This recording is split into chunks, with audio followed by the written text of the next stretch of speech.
જય દ્વારકાધીશ મિત્રો, સ્વાગત છે ફરી એકવાર આપની યુટ્યુબ ચેનલ ભક્તિ સાગરમાં। શું તમે પણ અરીસા સામે ઊભા રહીને ક્યારે એવું વિચાર્યું છે કે કાશ મારો ચહેરો પણ કોઈ ફિલ્મ સ્ટાર જેવો એકદમ નેચરલ, દાગ વગરનો અને ચમકદાર હોત? તો આજનો આ વિડીયો ફક્ત અને ફક્ત તમારા માટે જ છે। આજે હું તમારી સાથે એવી વાતો શેર કરવાનો છું જેના નામ સાંભળવામાં એકદમ સરળ અને જાણીતા છે, પણ એના પરિણામ એટલા જ જાદુઈ છે કે તેનો આવો ઉપયોગ તમે અગાઉ ક્યારેય નહીં સાંભળ્યો હોય। મિત્રો, આપણે સૌ બજારમાં મળતી મોંઘી અને કેમિકલયુક્ત ક્રીમ પાછળ હજારો રૂપિયા ખર્ચી નાખીએ છીએ, છતાં પરિણામ શૂન્ય જ મળે છે। પણ આજે હું તમારા માટે એવી 10 અદ્ભુત ઘરગથ્થુ રીતો લઈને આવ્યો છું જેની સામગ્રી તો તમારા રસોડામાં જ છે, પણ એનો ચહેરા માટેનો આવો અનોખો અને સૂપો ઉપયોગ બહુ ઓછા લોકો જાણતા હશે। મિત્રો, આજના આ ઉપાયોથી તમને એવી સુંદરતા મળશે કે જાણે તમારા ચહેરા પર કાયમ એક સુંદર ગોલ્ડન અવર જેવો ગ્લો રહેતો હોય। મારી તમને એક જ વિનંતી છે કે વિડીયો શરૂઆતથી લઈને અંત સુધી પૂરેપૂરો જોજો, કારણ કે તમારા જ ઘરમાં રહેલી કઈ વસ્તુ તમારી સ્કિન માટે ચમત્કાર કરી જાય છે તે તમે પણ નહીં કહી શકો। તો ચાલો મિત્રો, વધારે સમય ન લેતા શરૂ કરીએ ચહેરાને સુંદર બનાવવાની સૌથી સહેલી અને સચોટ અદ્ભુત રીતો। નંબર 1, અળસીના બીજનું જાદુઈ તેલ। અળસી એટલે કે ફ્લેક્સ સીડ્સના બીજ વિશે તમે સાંભળ્યું જ હશે। જે લોકો વજન ઉતારવા માટે ફ્લેક્સ સીડને ખાય છે, પરંતુ તેના ચહેરા માટેનો ઉપયોગ ભાગ્યે જ કોઈને ખબર હશે। 2 ચમચી અળસીના દાણાને અડધા ગ્લાસ પાણીમાં ધીમા તાપે ઉકાળી તેનું જેલ બનાવી લો અને તેને ગાળીને ઠંડુ પાણીને ચહેરા પર લગાવો। આ જેલ જ્યારે પણ ચહેરા પર સુકાઈ જશે ત્યારે તમને એવું લાગશે કે જાણે સ્કિન ખેંચાઈ રહી છે, જે લોકો કરચલીઓ દૂર કરવાનું સૌથી મોટું સિક્રેટ છે। આ ઉપાયથી તમારી ત્વચા એટલી મુલાયમ અને ટાઇટ બનશે કે પાર્લરના મોંઘા ટ્રીટમેન્ટ પણ તેની સામે સાવ ફીકા પડી જશે। નંબર 2, તકમરિયા અને ગુલાબજળની ફેસ પેક। ફાલુદા કે શરબતમાં વપરાતા તકમરિયા એટલે કે સબ્જા સીડ્સ માત્ર પેટને જ નહીં પરંતુ સ્કિનને પણ ગજબની ઠંડક આપે છે, એવું બહુ ઓછા લોકોને ખબર હશે। 1 ચમચી તકમરિયાને થોડા ગુલાબજળમાં 10 મિનિટ સુધી પલાળી રાખો એટલે તે ફૂલીને એકદમ જેલી જેવા થઈ જશે। આ જેલીને હળવા હાથે ચહેરા પર લગાવીને 15 મિનિટ માટે છોડી દો। આનાથી ત્વચાની અંદર રહેલી ગરમી અને ડ્રાયનેસ તરત જ ગાયબ થઈ જશે। જે લોકોને સ્કિન ખૂબ જ રૂક્ષ અને નિર્જીવ થઈ ગઈ હોય એમના માટે આ એકદમ નવો સહેલો અને ચમત્કારિક ઉપાય છે।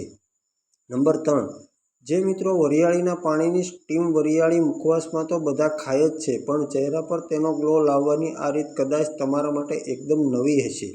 એક તપેલી પાણીમાં 2 મોટી ચમચી વરિયાળી નાખીને તેને બરાબર રીતે ઉકાળી લો અને પછી તે પાણીની વરાળ તમારા ચહેરા પર લો। 5 થી 7 મિનિટ વરાળ લીધા પછી ચહેરાને સાફ રૂમાલથી લૂછી લો। વરિયાળીના નેચરલ ઓઇલ તમારા ખુલ્લા છિદ્રોમાંથી અંદર જઈને ઊંડી સફાઈ કરશે। આનાથી ચહેરા પર જમા થયેલો બધો જ મેલ અને ડર્ટ દૂર થઈ જશે અને સ્કિન અંદરથી એકદમ ગુલાબી અને ફ્રેશ દેખાવા લાગશે। નંબર 4, જાયફળ અને કાચા દૂધની પેસ્ટ। મિત્રો, જાયફળનો ઉપયોગ આપણે માત્ર રસોડામાં ગરમ મસાલા તરીકે જ કરતા હોઈએ છીએ, પરંતુ તે ચહેરાના કાળા ડાઘ દૂર કરવા માટે સૌથી આયુર્વેદનો રામબાણ ઇલાજ છે। એક આખા જાયફળને પથ્થર પર થોડા કાચા દૂધ સાથે હળવેથી હળવે ઘસીને તેની એકદમ લીચી અને ઘટ્ટ પેસ્ટ તૈયાર કરી લો। આ પેસ્ટને આખા ચહેરા પર લગાવવાને બદલે માત્ર જ્યાં ડાઘ કે ખીલના નિશાન હોય ત્યાં જ બરાબર રીતે લગાવી લો અને રાતભર રહેવા દો। સવારે ચહેરો ધોવાથી ધીમે ધીમે ગમે તેવા જૂના કાળા ડાઘ સાવ આછા થઈ જશે અને ત્વચા એકદમ ક્લિયર દેખાવા લાગશે। નંબર 5, લીલી કોથમીરનો તાજો રસ। મિત્રો, કોથમીરનો ઉપયોગ શાકનો સ્વાદ અને સુગંધ વધારવા માટે થાય છે, એ તો આપણે સૌ કોઈ જાણીએ છીએ। આંખો નીચેના કાળા કુંડાળા માટે તે કોઈ જાદુ કમ નથી। થોડી લીલી તાજી કોથમીરને વાટીને તેનો 1 ચમચી જેટલો તાજો રસ કાઢી લો અને તેને રૂનું પૂમડું પલાળીને આંખોની નીચે લગાવીને 20 થી 25 મિનિટ સુધી આરામ કરો। કોથમીરમાં રહેલા એન્ટીઓક્સિડન્ટ અને વિટામિન્સ ડાર્ક સર્કલને એટલી ઝડપથી દૂર કરે છે કે તમને જોઈને પણ આશ્ચર્ય થશે। મોંઘી આઈસ્ક્રીમ વાપરવા કરતાં આ સાવ સસ્તો, જાણીતો છતાં અજાણ્યો ઉપાય તમને 100% ચાસુ રિઝલ્ટ આપશે.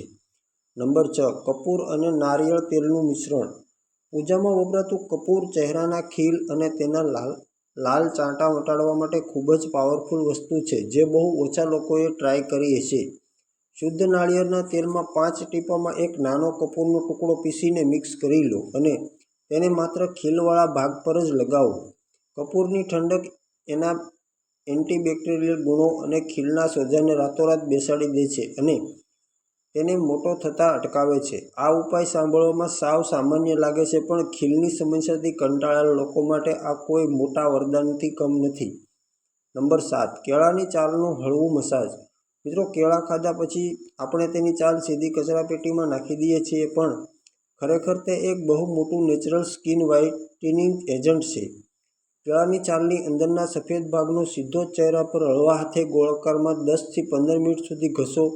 આ છાલના રહેલા વિટામિન્સ અને એન્ઝાઇમ્સ ચહેરા પરથી મૃત કોષો હટાવે છે અને તમારા ચહેરાને એક નવો જ નેચરલ ગ્લો પ્રદાન કરે છે.